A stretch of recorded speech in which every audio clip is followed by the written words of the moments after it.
Halo guys, kembali lagi di Rika Official. Jangan lupa like, komen, dan subscribe ya. Sebenarnya tak mudah bagi Anya kembali setelah bersembunyi selama 6 hari, sisa masa cutinya. Namun ia bertekad ia harus keluar menghadapi realita hidup. Bukannya terus-menerus bersembunyi sampai busuk seperti pengecut di apartemen Amor. Anya harus berani melangkah keluar dari zona amannya selama ini.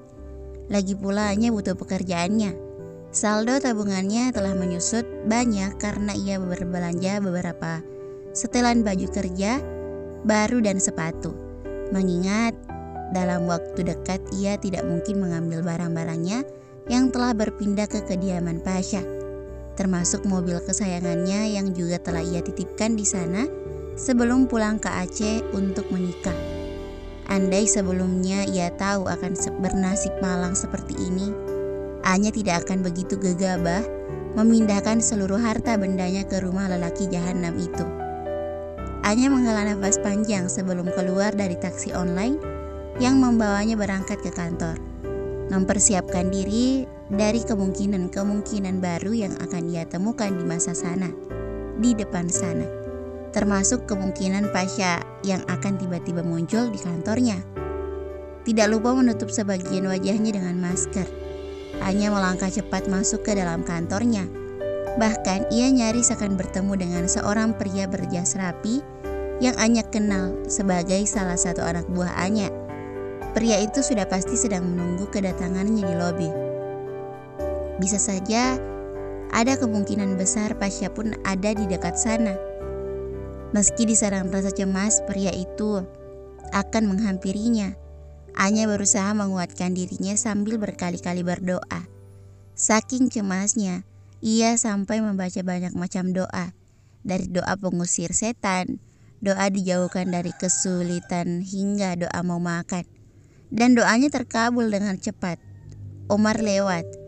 Anya bergegas mengejarnya dan menggamit lengan lelaki itu, bertujuan untuk menyembunyikan dirinya di balik tubuh besar Omar yang tampak terkejut dengan ulahnya. "Maaf, Mbak, siapa ya?" Omar bertanya, berusaha menepis tangan Anya yang melingkar erat di lengannya, tapi gagal. "Ini gue, Mar, Anya," jawab Anya dari balik maskernya tanpa berhenti melangkah, bahkan terkesan menyeret Omar agar mengikutinya. "Ah, lo Nya, bikin kaget aja. Ngomong-ngomong, Iya makasih Mar, ayo cepetan kita masuk lift." Anya dengan cepat memotong ucapan Omar dan menyeret Omar masuk lift sebelum anak buah Pasha menyadari keberadaannya. Berada di dalam lift, Anya akhirnya dapat bernapas dengan lega setelah membuka maskernya. Omar sampai geli menatapnya. "Kenapa lo geli gitu?" tukas Anya kesal dengan cara Omar menatapnya. "Gue merasa heran aja," jawab Omar. "Heran kenapa?" Anya bertanya lagi sambil merapikan rambutnya yang telah ia potong pendek sebahu kemarin lusa dengan bantuan Amor melalui panduan sebuah akun di YouTube.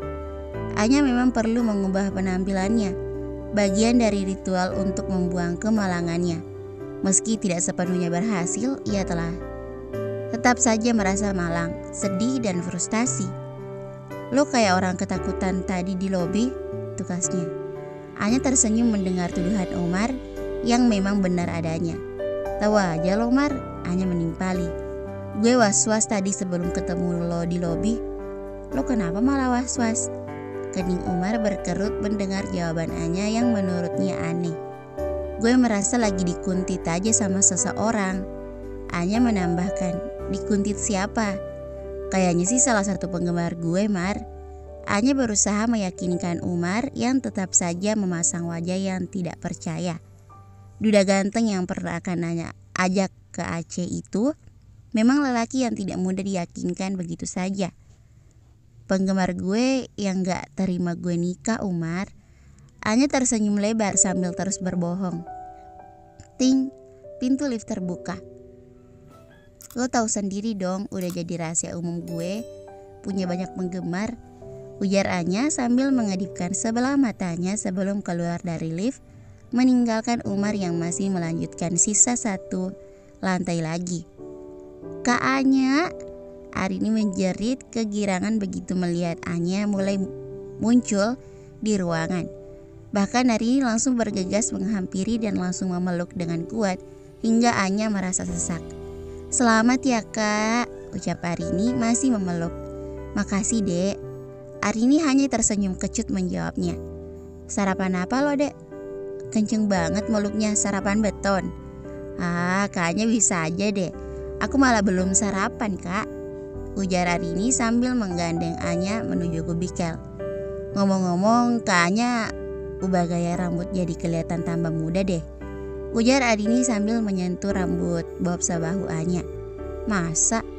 Anya tersenyum mengingat betapa susahnya memangkas rambut sendirian sampai sempat disertai dengan sedikit kekacauan karena Amor yang membantunya sempat hampir salah memangkas. Iya cantik banget, potong di salon mana kak? Pujinya sambil tersenyum. Ada deh, Anya mengedipkan sebelah matanya. Tiba di kubikelnya, Anya menemukan buket bunga mawar segar di atas meja kerjanya. Anya mengangkatnya dan menghirup aroma harum segarnya. Dari siapa ini? Tanyanya. Gak tahu kak, tapi ini ada kartu nama pengirimnya deh. Arini mengeluarkan kartu ucapan yang tadi terjatuh saat buketnya diangkat oleh Anya. Penasaran dengan siapa pengirimnya, Arini membuka kartu ucapan itu dan membacanya dengan suara keras. Sayangku Anya, terima kasih untuk kejutan manismu saat bulan madu. Dari suamimu yang tampan, Pasha. Mendengar nama Pasha disebutkan, buket bunga dalam pelukan mendadak Anya lepaskan dan jatuh di kakinya. Tubuhnya pun mendadak gemetaran. Manisnya. Kak, aku sungguh iri padamu. Arini mengeluarkan kartu ucapan itu. Awalnya ia tidak tahu dengan perubahan sikap Anya. Namun, melihat buket bunganya telah tergeletak di dekat kaki Anya, Arini memakai kaget. Astaga, kakak kenapa? Anya memungut buket bunganya dan meletakkan di atas meja Anya. Kenapa Kak Anya sampai gemetaran gitu?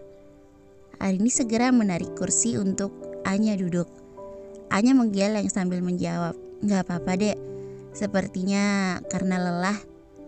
Tunggu sebentar ya kak, aku ke pantry bikin kakak teh manis, ujar Arini sambil berlalu. Anya lalu meremas kartu ucapan itu dalam genggamannya. Lelaki itu jelas telah menunggunya dan buket mawar merah yang ia kirimkan untuknya jelas bagian dari intimidasinya. Belum usai kecemasannya, Felix, rekan kerjanya menghampirinya untuk memberinya selamat. Wah, pengantin baru akhirnya ngantor, selamat ya. Felix mengulurkan tangannya. Anya menatap tangan Felix dan membiarkannya menggantung cukup lama, hingga ia terpaksa menyambutnya dengan jabatan tangan yang lemah. Tangan lo dingin amatnya. Felix akhirnya menunduk untuk melihat lebih jelas wajah Anya yang tampak lemas di kursinya. Kecapean Lex, sahut Anya berbohong. Namun kemudian ia menyesali jawabannya yang malah memancing Felix memberinya tuduhan nakal. Gara-gara tempur tiap malam nih ya. Demi seisi kebun binatang, pertanyaan Felix itu benar-benar membuat Anya kesal hingga ingin membuka kandang singa agar menerka Felix.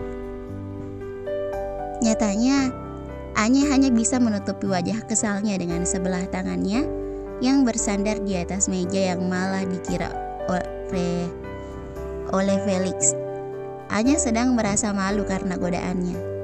Nggak usah malu gitu deh, gue ngerti kok, ujar Felix dengan tatapan nakalnya. Ngerti apaan kak?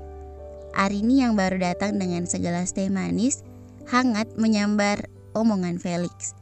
Makanya kamu buruan nikah juga Rin, ujar Felix berganti menatap usil pada Arini yang tampak polos. Jadi tahu rasanya. Aku gak ngerti deh apa maksud Kak Felix. Sana Kak Felix pergi saja. Kayaknya lagi kurang sehat tahu. Arini mengusir Felix pergi dari kubikel mereka. Tapi sebelum pergi, Felix berkata pada Anya, ngomong-ngomong, gue tunggu undangan resepsinya ya. Mendengar kata resepsi, Anya mendadak kaku. Teringat 2 minggu lagi adalah hari di mana ia dan Pasha seharusnya akan menggelar resepsi pernikahan mereka di Jakarta. Andai ia tidak pernah tahu fakta yang sebenarnya. Diminum dulu kak tehnya, mumpung masih hangat. Arini mengulurkan mug putih berisi teh manis hangat pada Anya yang tampak linglung. Makasih dek. Dengan tangan masih gemetar, Anya menerima uluran mug dari Arini, lalu menyesapnya perlahan-lahan. Gimana kak? Baik kan? Arini bahkan menyodorkan segepok tisu pada Anya. Ia melihat kening Anya berkeringat cukup banyak. Lumayan, jawab Anya sambil mengusap keningnya dengan tisu sembari melirik ponselnya karena mendengar notifikasi pesan masuk. Anya membuka dan membacanya sekilas. Sebuah pesan dari wedding organizer yang mengabarkan tentang persiapan resepsi 2 minggu mendatang. Anya menutup wajahnya lagi dengan tangannya. Ia tidak mungkin melanjutkan resepsinya. Sudah tidak sudi lagi. Anya harus menghubungi pihak WO untuk membatalkan acaranya. Meski sikapnya itu akan menyulut api baru dalam putaran masalahnya. Kenapa kak? Arini yang terus memperhatikannya kembali bertanya dengan nada cemas. Pusing dek, keluh Anya. Aku cariin obat ya kak. Ujar Arini bergegas pergi tanpa menunggu jawaban Anya. Sepeninggal Arini, Anya menghela nafas panjang. Dalam hatinya, ia berkata obat apapun tidak akan bisa menyembuhkan rasa kekhawatirannya, apalagi menyelesaikan masalahnya. Bersambung, thank you for watching.